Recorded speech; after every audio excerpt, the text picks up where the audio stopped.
ভারতের বিচ্ছিন্ন এক দ্বীপ গ্রেট নিকোবর। কৌশলগতভাবে গুরুত্বপূর্ণ ভারত মহাসাগরের এই দ্বীপটি নিয়ে খুব একটা আলোচনা না থাকলেও ভারত এবার দ্বীপটিকে ঘিরে নিতে যাচ্ছে বিশাল এক কর্মপরিকল্পনা। কি সেই পরিকল্পনা জানিয়ে পরিবেশ বিশেষজ্ঞরা উদ্বিগ্ন, জানাচ্ছেন ইমতিয়াজ আলম।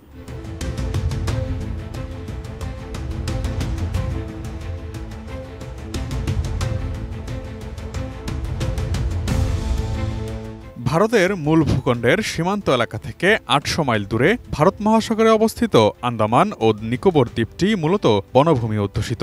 বিপুল জীববৈচিত্র্যের আধার ৯০০ বর্গ কিলোমিটার আয়তনের দ্বীপটিতে মোটামুটি ৮,০০০ মানুষের বসবাস। দ্বীপটিতে দুটি আদিবাসী ক্ষুদ্র নৃগোষ্ঠী বসবাস করছে। এর একটি সোমপেন এবং অপরটিকে নিকোবরি বলে অভিহিত করা হয়। ভৌগোলিক ও সভ্যতাগত বিচ্ছিন্নতার কারণে দ্বীপের আদিবাসী নৃগোষ্ঠীগুলো বেশ সংবেদনশীল। তারা সাধারণত অপরাপর সভ্যতার সংস্পর্শের সঙ্গে অভ্যস্ত নয় এবং সহনশীল নয়। পরিবেশবাদী এবং নৃবিজ্ঞানীরা বলছেন, অন্য সভ্যতার সংস্পর্শ দ্বীপের জনগোষ্ঠীকে নতুন করে রোগ সংক্রমণের ঝুঁকিতে ফেলতে পারে, এমনকি এর ফলে তাদের অস্তিত্ব হুমকির মুখে পড়তে পারে। তা সত্ত্বেও ভারত সরকার সম্প্রতি দ্বীপটিতে $৯ বিলিয়ন বিশাল অবকাঠামোগত উন্নয়ন প্রকল্পের পরিকল্পনা করেছে। নৃবিজ্ঞানীরা বলছেন, এই প্রকল্প স্থানীয় শিকারী নৃগোষ্ঠী সোমপেনের জন্য গণহত্যার নামান্তর।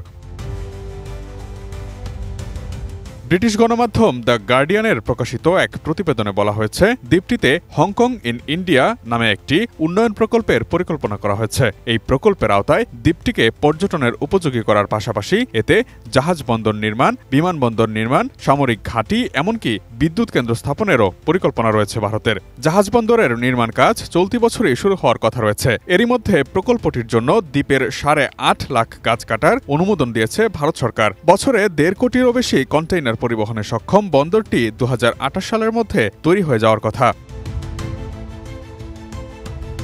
আন্তর্জাতিক আইন অনুযায়ী এই প্রকল্প আদিবাসী জনগোষ্ঠীর প্রতি মারাত্মক অপরাধের শামিল। এছাড়া এই প্রকল্প দ্বীপের জীববৈচিত্র্য এবং বাস্তুসংস্থানেও বিরূপ প্রভাব ফেলবে।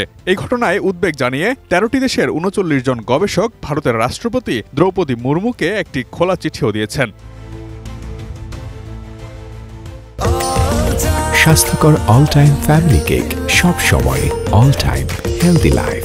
গ্রেট নিকোবর আইল্যান্ডে বসবাসরত সোমপেন নৃগোষ্ঠী বনভূমির উপর নির্ভরশীল এবং বহির্বিশ্বের সঙ্গে তাদের যোগাযোগ প্রায় নেই। এমনকি বাইরের মানুষের সংস্পর্শে রোগ সংক্রমণের ঝুঁকিতে তাদের বিলুপ্তিরও আশঙ্কা রয়েছে। অন্যদিকে নিকোবরিদের বিপন্ন হওয়ার আশঙ্কা না থাকলেও তাদের নিজস্ব জীবনযাপনের উপর বিশাল এই উন্নয়ন প্রকল্পের নেতিবাচক প্রভাব পড়বে। মানবাধিকার গোষ্ঠী সার্ভাইভাল ইন্টারন্যাশনাল বলছে, আদিবাসীদের জন্য এই প্রকল্প মহাবিপর্যয় ডেকে আনবে। বনাঞ্চল ধ্বংস হলে তাদের অস্তিত্ব সংকটে পড়বে।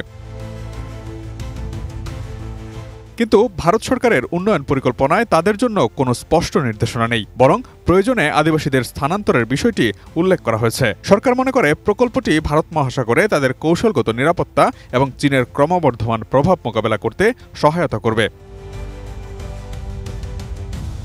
গত বছর প্রকল্পটির বিরোধিতা করে দেশটির অন্তত 70 জন সাবেক সরকারি কর্মকর্তা এবং রাষ্ট্রদূত বলেছিলেন, এটি দ্বীপের বাস্তুসংস্থান এবং সংবেদনশীল আদিবাসী জনগোষ্ঠীর আবাসস্থল প্রায় ধ্বংস করবে। এমনকি এই প্রকল্প আদিবাসীদের জন্য চূড়ান্ত বিপদের ইঙ্গিত বহন করছে।